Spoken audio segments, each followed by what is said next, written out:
그래서 이제 우리가 컴파스를 이제 가장 선박에서 많이 쓰는 게 자기 컴파스하고 자이로 컴파스하고를 써요.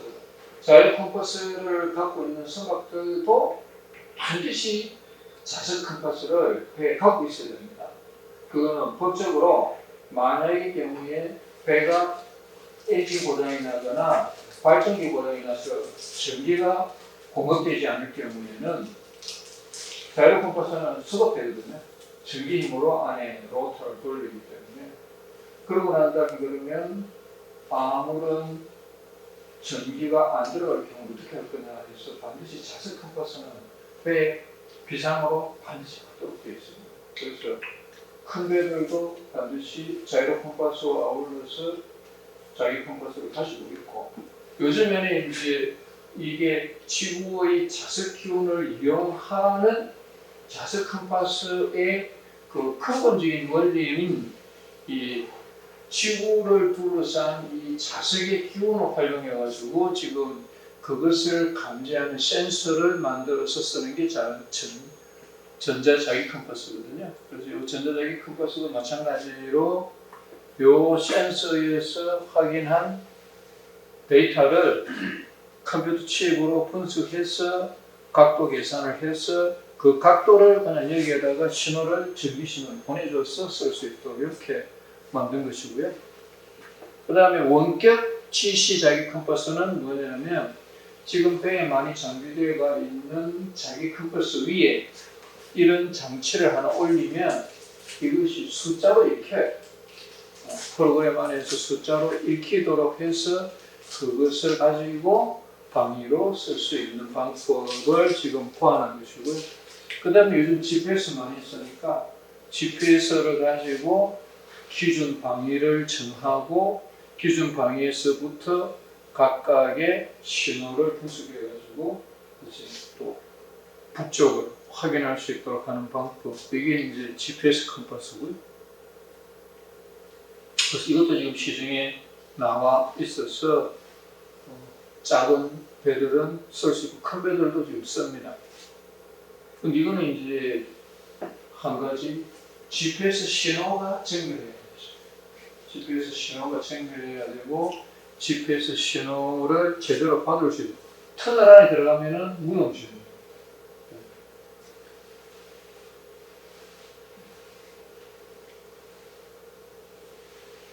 그 다음에 이제 INS를 해가지고 이것은 선박처럼 속도가 조금 낮은 배들은 안 쓰는데 요즘에는 드론이든지 뭐 비행체들이 워낙 빠른 것들이 많고 앞으로는 날아다니는 비행이 위급성 같은 것들도 지금 있고 하기 때문에 속도가 점차 빨라지거든요.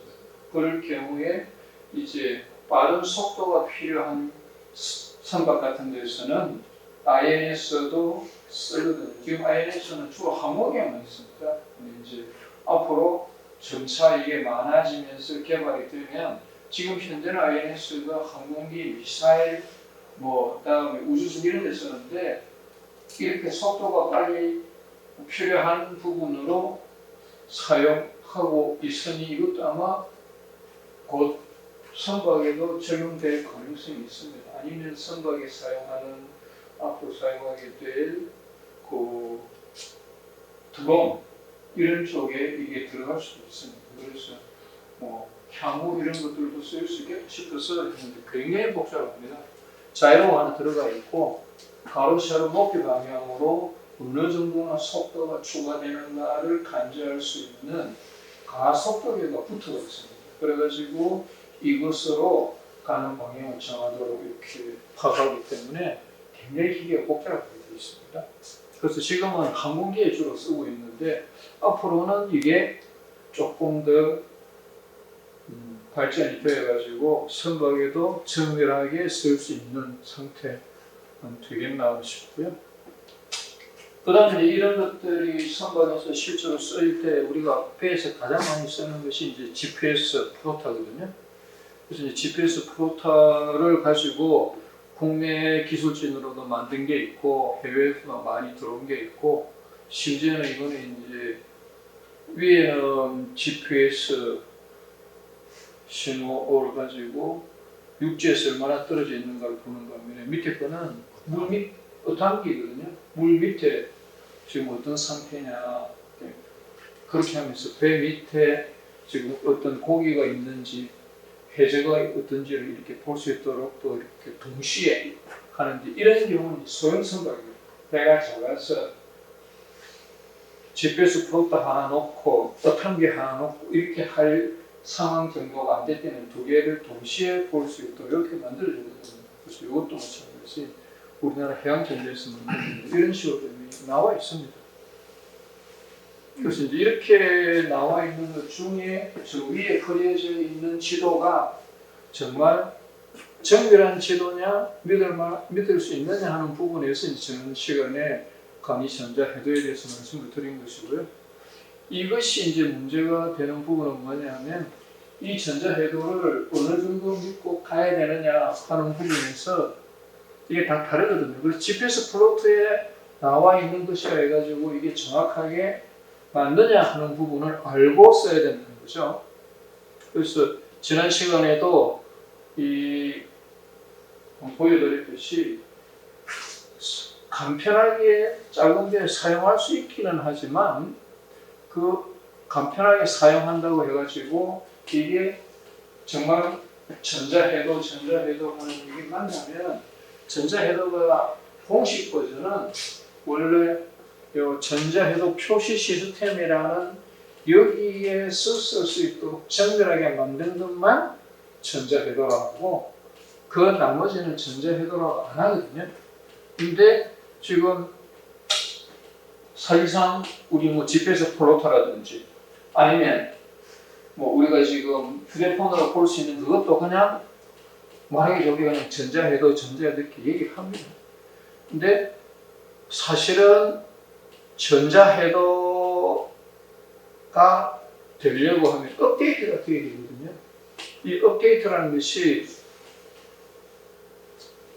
뭐 여러 가지 있을 수 있는데 우리가 매주마다 항행통보 나오면 항행통보 내용이 우리가 옛날에 종이에다가 수작업을 해서 하거든요. 그랬었는데 이 업데이트가 되는 거죠. 그래서 지금 국제해사기구에서 지금 전자해도를 공식으로 하는 것은 요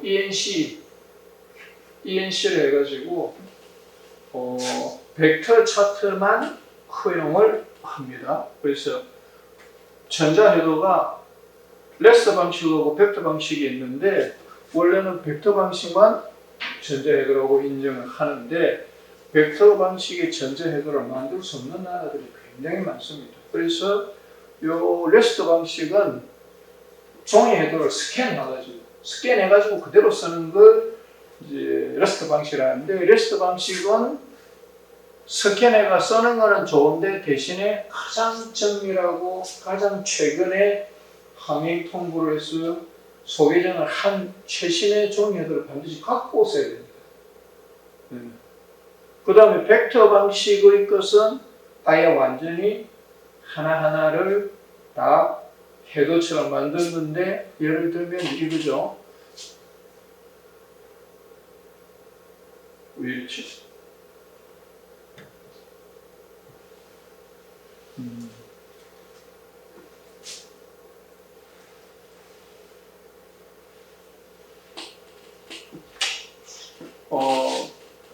이게 지금 벡터 형식으로 한 건데 이제 이쪽에 부산에서부터 거제까지 이렇게 쭉 해놓은 것을 이거 자체가 조금 좀 뭔가 문제가 있겠네.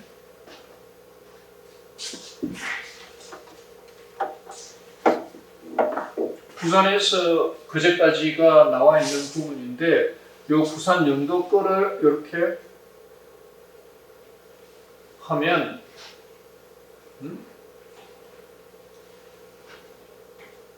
이렇게 상시하게 나타나죠. 물 밑에 어느 정도다 하는 것이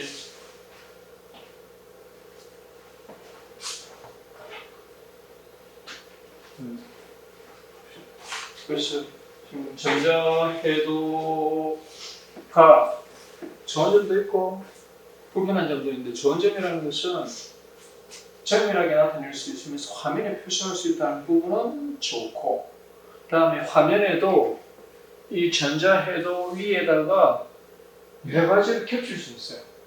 레이어를 여러 가지 해가지고 겹칠 수 있어서 한꺼번에 보기가 좋습니다. 나중에 한번 보여드릴게요. 그 다음에 이 전자해도만 가지고 단순히 해도만 이렇게 볼 수 있도록 한 게 아니고 다른 여러 가지 기능들을 해서 심지어는 배를 요 선 따라서 갈 수 있도록 조정도 가능합니다. 그래서 그게 그 다이나믹 포지셔닝 시스템이라 해가지고 배가 선 그은제를 따라서 가도록 이렇게 만들 수도 있습니다. 프로그램을 해가지고 그런 기능이 있는 반면에 그렇게 만들려고 하면 이제 가격이 비싸지죠. 그 다음에 선박하고 이 전체적인 시스템을 같이 맞춰야 되니까 조그마한 배는 못 사는 거죠. 93년에 이미 어떤 배를 만들었냐면 한국에 있는 부산 조선소에서 부경대학교 연구선을 만들면서 이 연구선이 6,000m까지 이 바닥을 이렇게 탐사하는 기능이 있는데 이 배를 탐사하기 위해서 이렇게 하다 보면 이 배가 아래쪽으로 이 탐사하는 것이 기존에 이렇게 선을 그어놓고 이렇게 요 선을 따라서 가도록 해놓았는데 이 배의 앞에도 센서가 있고 중간에는 수신할 수 있는 장치가 있고 있는데 앞에서 쏘고 수신하고 이것이 이쪽 방향보다 이렇게 하는 것이 더 낫겠다. 밑에 저질상으로.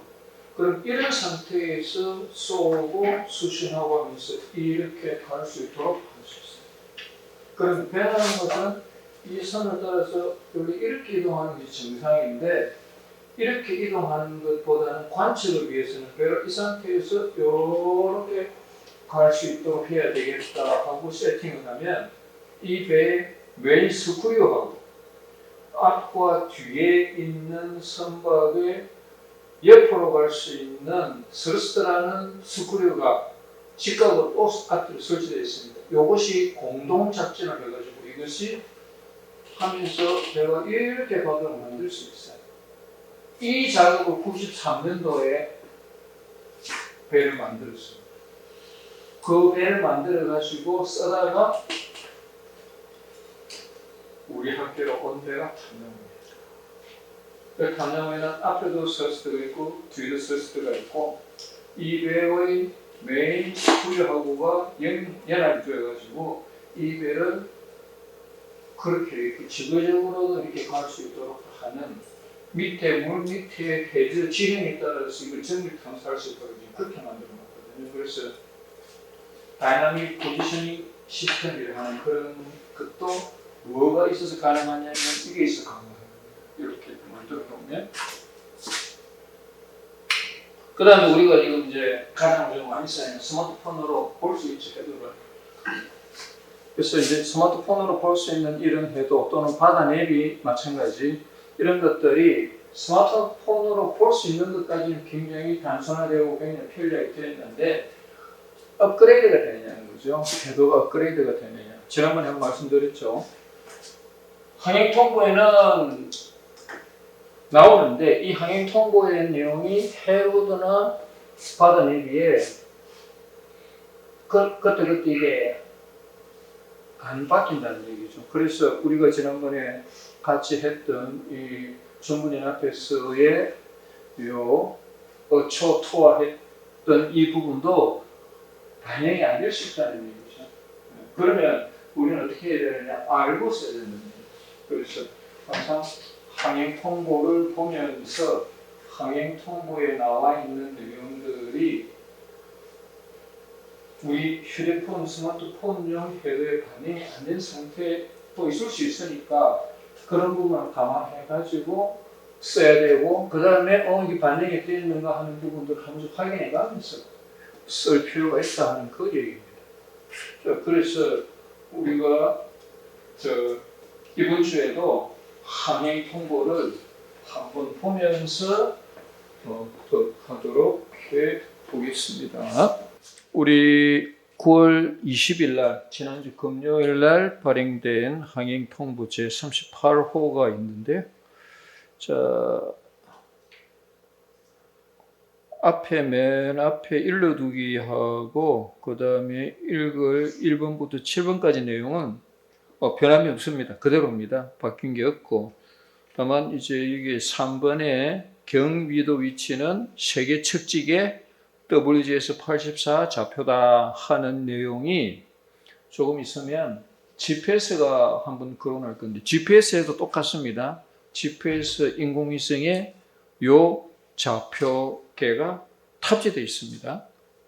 그래서 요 지금 GPS 위성에서 보내주는 위치 신호를 확인할 수 있는 전파에 요 WS84가 탑재되어 가지고 있기 때문에 우리가 바로바로 우리 플로트, GPS 플로트에서 위치가 바로바로 찍히는 거거든요. 그래서 요 3번이 항행 통보상에 있는 3번과 GPS 위성이 갖고 있는 거랑 똑같다 하는 걸 한 번 더 확인하시면 되고요. 자, 다음에 지역별로 보시면 동해안이 나오는데, 동해안 보면 전부 등부표가 교체되거나 신설되거나 한다 하는 내용이 있고요. 남해안에서 보면은 거진 등부표이고, 그 다음에 어장 관련된 내용이 두 군데 있고요.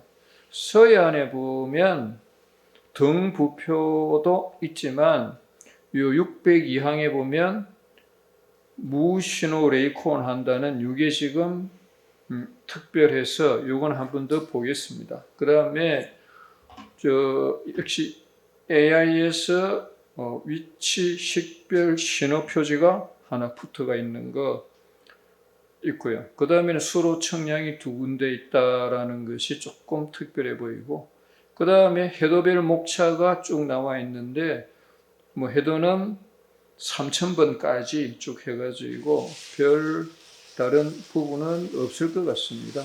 서지별 목차의 항해 서지 410번, 이것은 등대표 소개정해라는 얘기가 되겠죠. 그리고 제2부 이제 각 항목별로 하나씩 나오면 쭉 보시면 599항부터 이제 등부표 변경된 게 나오는데, 보시면 601, 602 나오는데, 602는 한번 더 자세하게 볼 필요가 있어가지고 제가 따로 나중에 발췌한 것을 보여드리겠습니다. 여기 보면 서해 위도항의 등표, 등이 부착된 항로 표지라는 뜻이거든요. 그 다음에 무신호는 안개가 끼었을 때의 소리를 전달할 수 있도록 하는 무신호가 부착되어 있고, 그 다음에 레이콘이라 해가지고 레이더 화면이나 아니면 일반 화면에 라디오 전파가 가서 알려줄 수 있도록 하는 레이콘이 델타 표시로 되어 있다 하는 부분이 여기 있습니다. 그 다음에 603도 등부표가 되어 있고요. 604도 등부표 특수표지죠. 605항도 보면은 특수표지가, 606항에 보면은 등부표인데 AIS가 부착된 등부표인데 삭제가 필요하다 해가지고 지금 나와 있고요. 다음 태안도 등부표인데 이것은 삼각형이 되어 있네요. 삼각형이고 레드 되어 있으니까 우현 표지죠. 자, 그 다음에 608도 특수표지, 노란색의 특수표지, 609도 노란색 특수표지, 다음 610항은 울릉도에 있는데 특수표지이면서도 뒤에 ODAS 하니까 요거는 해양 데이터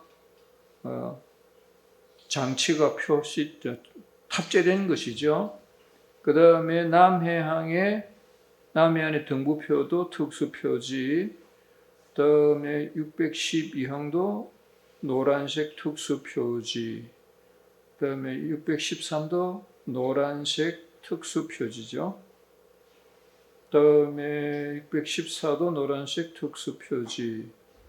615항은 선박형 노란색의 특수표지면서도 해양 관측 장치가 탑재되어 있는 등부표죠. ODAS고요. 그다음에 이제 제3부 항해 안전 정보에 대한 부분인데 여기 보시면 뭐가 있냐면 우리나라의 우주 발사체를 만드는 회사에서 준궤도 발사체 비행 시험을 하니 요 1번부터 8번을 연계하는 구역 내에서 작업하는 선박은 주의하라. 이유는 뭐냐?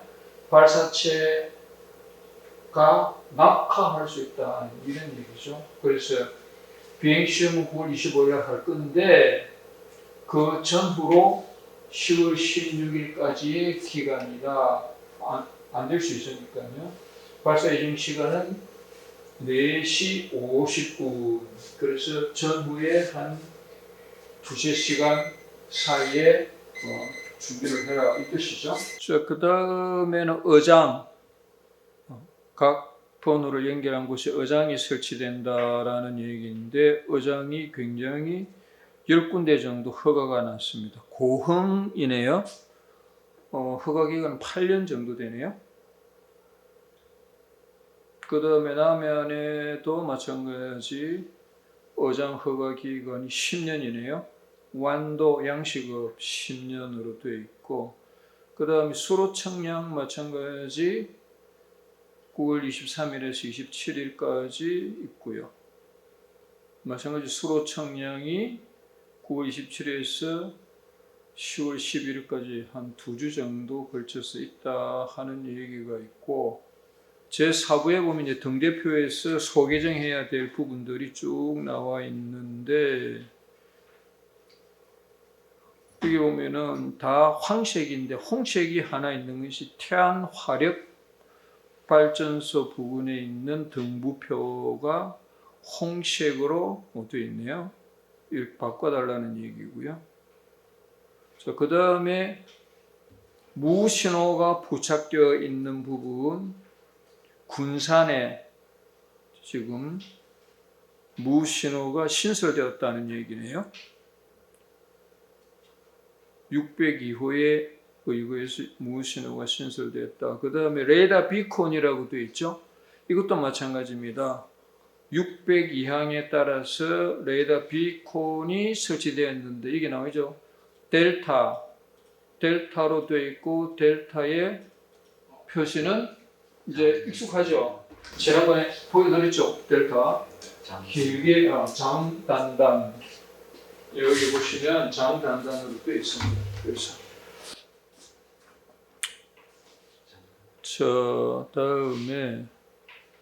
다음에 이제 AIS 신호가 3척 블루 방파제 남단에 하나 있고 또 3척 블루 방파제에 있는데 보시면 MMSI 번호가 99440-3819 이렇게 되어 있죠. 그래서 99440 중에서 99는 항로 표지에 부착된 AIS라는 뜻이고요. 440은 대한민국이라는 뜻이죠. 그래서 이렇게 해서 이번 주에 지금 발행된 항행 통보에 대한 부분을 한번 봤습니다. 더 자세한 부분은 제가 발췌를 해가지고 한 번 더 설명을 드리려고 따로 모아놨습니다.